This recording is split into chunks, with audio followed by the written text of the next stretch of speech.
warahmatullahi wabarakatuh. Saya Rini Lansari, PGSD semester 6 kelas A.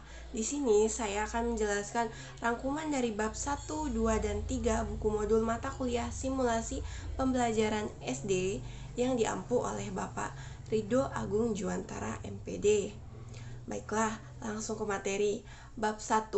Bab 1 tentang konsep pembelajaran mikro atau simulasi.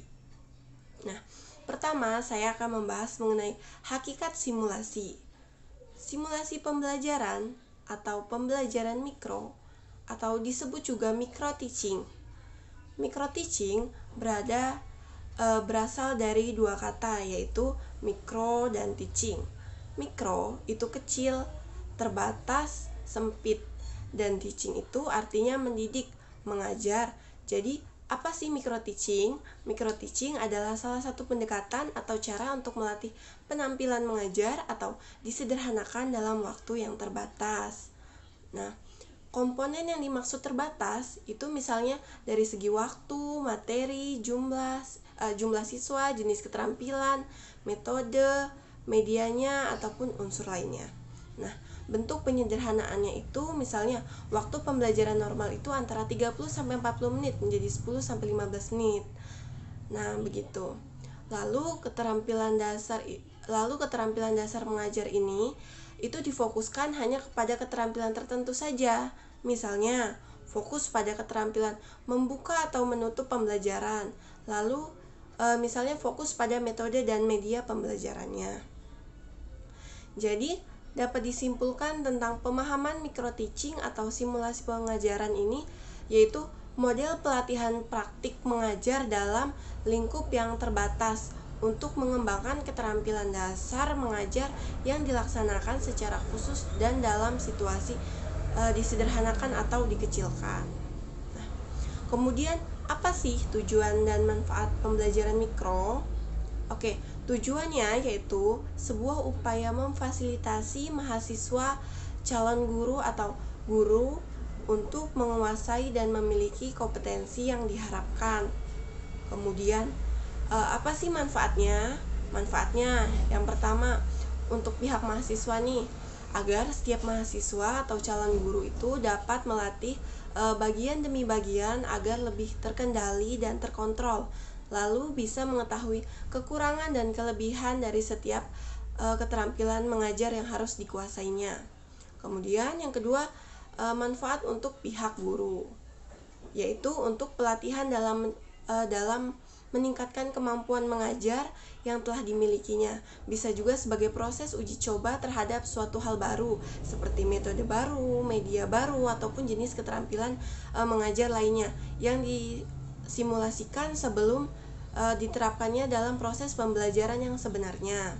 Kemudian yang ketiga, untuk supervisor, yaitu agar dapat memberikan masukan, saran, solusi yang akurat dan bahan untuk membuat kebijakan yang lebih tepat, untuk membuat kebijakan terhadap upaya untuk meningkatkan kualitas penampilan guru. Kemudian saya akan membahas mengenai karakteristik pembelajaran mikro. Karakteristik pembelajaran mikro itu berbeda dari segi ukuran dibandingkan dengan pembelajaran biasa. Ukuran pembelajaran mikro nampak lebih kecil, yaitu untuk mengilustrasikan bahwa dalam pembelajaran mikro itu lebih sederhana.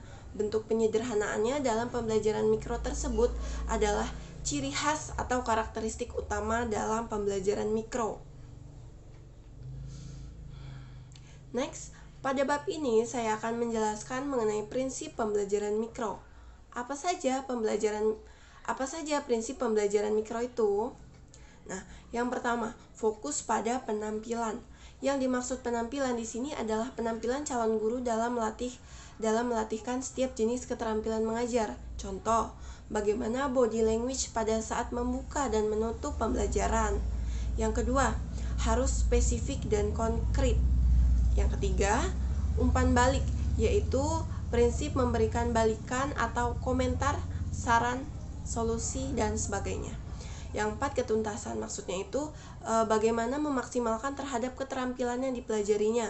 Misalkan apabila pada 1-2 kali latihan ternyata masih ada yang harus diperbaiki, Maka dalam menerapkan jenis keterampilan tertentu itu harus membantu latihan ulang sehingga diperoleh kemampuan yang maksimal sesuai yang diharapkan atau disebut juga tuntas. Lalu yang kelima, berkelanjutan. Maksudnya itu siapapun yang berlatih dengan pendekatan mikro, ia harus belajar terus-menerus karena ilmu pengetahuan itu terus berkembang.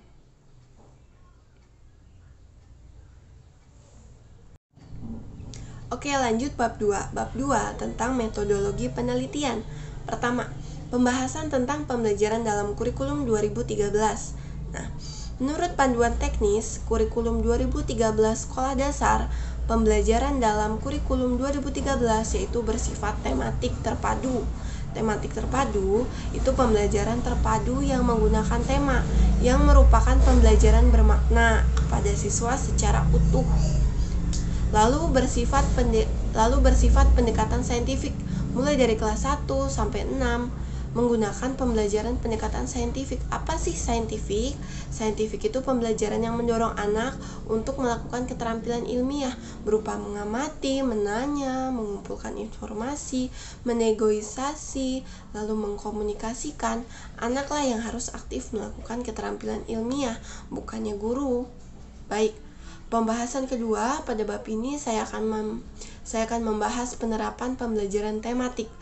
Pelaksanaan pembelajaran tematik SD mengacu pada buku guru dan buku siswa. Guru perlu mengembangkan buku tersebut sesuai dengan pendekatan saintifik. Selain itu, jadwal pembelajaran juga perlu dibuat oleh guru. Nah, 1. Pengaturan jadwal pembelajaran tematik ini perlu dibuat sesuai waktu dan tema yang dilaksanakan dalam proses mengajar. Nah, waktu belajar ditentukan oleh satuan pendidikan. Temanya dijadikan sebagai pemersatu pembelajaran yang ditulis subtema di hari efektif belajar. Kemudian mata pelajaran memerlukan waktu pembelajaran tersendiri seperti pendidikan agama, contohnya penjas, muatan lokal, dan lain-lain itu perlu dialokasikan secara tetap. Kemudian ada daftar tema dan subtema. Yang kedua, pemanfaatan teknologi informasi dan komunikasi dalam pembelajaran atau disebut TIK. TIK itu digunakan guru dalam melaksanakan kegiatan proses pembelajaran seperti membuat media atau mencari sumber belajar dan sebagainya. Kemudian yang ketiga, persiapan dan pelaksanaan kegiatan pembelajaran. Nah, kita sebagai calon guru harus memahami dan memperdalam jenis keterampilan dasar mengajar yang akan dilatihkan dalam pembelajaran mikro. Lalu, bisa juga melakukan observasi ke kelas-kelas apalagi yang belum pernah menjadi guru. Kemudian juga membuat persiapan tertulis atau perencanaan pembelajaran yang harus disesuaikan juga karena kegiatan ini adalah kegiatan yang disederhanakan. Lanjut, saya akan membahas kegiatan pendahuluan, kegiatan inti, dan kegiatan penutup. Dalam penampilan simulasi pembelajaran, pada kegiatan pendahuluan, seorang guru perlu memperhatikan pesan yang tertuang dalam proses penyiapan peserta didik secara fisik ataupun secara fisik. Artinya guru melakukan pengecekan kesiapan secara psikis dan fisik untuk mengikuti prosesnya pembelajaran. Contoh, mengajak siswa-siswi berdoa menurut agama masing-masing, itu contoh psikis. Lalu melakukan absen kehadiran siswa, itu fisik. Memberi motivasi awal pembelajaran yang memancing masuk ke dalam materi. Lalu melakukan pemberian pertanyaan yang terkait pengetahuan sebelumnya. Lalu menjelaskan pembelajaran atau KD yang ingin dicapai pada saat pembelajaran. Kemudian kegiatan inti. Nah, pada saat kegiatan inti yang perlu guru perhatikan itu pesan yang tertuang dalam standar proses, yaitu secara garis besarnya pada kegiatan inti harus tampak penerapan pendekatan tematik terpadu, pendekatan saintifiknya ataupun inquiry ataupun discovery, atau penerapan model pembelajaran berbasis masalah serta model pembelajaran berbasis project misalkan. Lalu kegiatan penutup. Pada saat kegiatan penutup, yang perlu guru perhatikan adalah pesan yang tertuang dalam standar proses. Di kegiatan penutup, itu harus melakukan refleksi, kegiatan-kegiatan refleksi. Misalkan guru memberi kesempatan kepada peserta didik secara individu ataupun berkelompok untuk mengutarakan pendapat berupa kesimpulan tentang manfaat apa aja sih secara langsung ya, tidak ataupun tidak langsung mempelajari tentang subtema yang sudah dipelajari barusan. Lalu guru mengajukan pertanyaan bagaimana materi yang sudah dibahas dan yang belum dipahami kepada peserta didik, dan bagaimana yang sudah dipahami ataupun yang belum dipahami. Lalu perlu juga melakukan kegiatan tindak lanjut. Contohnya, guru memberikan tugas pekerjaan rumah (PR), terutama berkaitan dengan materi yang kurang dipahami, dengan maksud bagian itu perlu dipelajari lebih nih dalam pembelajaran itu di rumah. Lalu guru juga harus mengkomunikasikan kegiatan perencanaan pembelajaran di minggu atau di keesokan pembelajarannya. Menurut standar proses, guru itu harus melakukan penilaian proses pembelajaran menggunakan penilaian autentik atau authentic assessment, yaitu kegiatan yang menilai kesiapan siswa, proses, dan hasil belajar secara utuh. Nah, penilaian proses pembelajaran itu dilakukan saat kapan? Saat proses pembelajaran dengan menggunakan alat angket, misalkan observasi, catatan, anekdot, dan refleksi. Baiklah, selanjutnya saya akan menjelaskan bab 3 tentang keterampilan dasar mengajar. Nah, keterampilan dasar mengajar pada dasarnya adalah merupakan bentuk perilaku atau kemampuan atau skill keterampilan yang bersifat khusus dan mendasar yang harus dimiliki seorang guru sebagai modal dasar untuk melaksanakan tugas-tugas pembelajaran secara profesional. Keterampilan dasar mengajar bagi guru mutlak harus dikuasai agar guru dapat mengimplementasikan berbagai strategi, pendekatan, atau model pembelajaran dengan baik.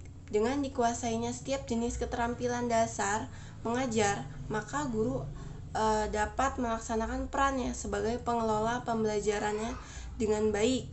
Nah, ada nih beberapa keterampilan yang perlu diketahui oleh calon guru atau mahasiswa guru, yaitu yang pertama keterampilan membuka pelajaran, yang kedua keterampilan mengelola kelas, kemudian keterampilan menggunakan media atau alat, kemudian keterampilan menjelaskan, keterampilan bertanya, keterampilan memberi penguatan, keterampilan membimbing diskusi kelompok, keterampilan mengajar kelompok kecil dan perseorangan, lalu ada keterampilan menutup pelajaran. Nah, ke-9 keterampilan itu harus dimiliki oleh calon guru agar ia dapat mempersiapkan dirinya dengan baik dalam pembelajaran yang akan berlangsung. Oke, cukup sekian penjelasan rangkuman yang bisa saya jelaskan dari bab 1, bab 2, dan bab 3. Kurang lebihnya saya mohon maaf. Saya akhiri. Wassalamualaikum warahmatullahi wabarakatuh.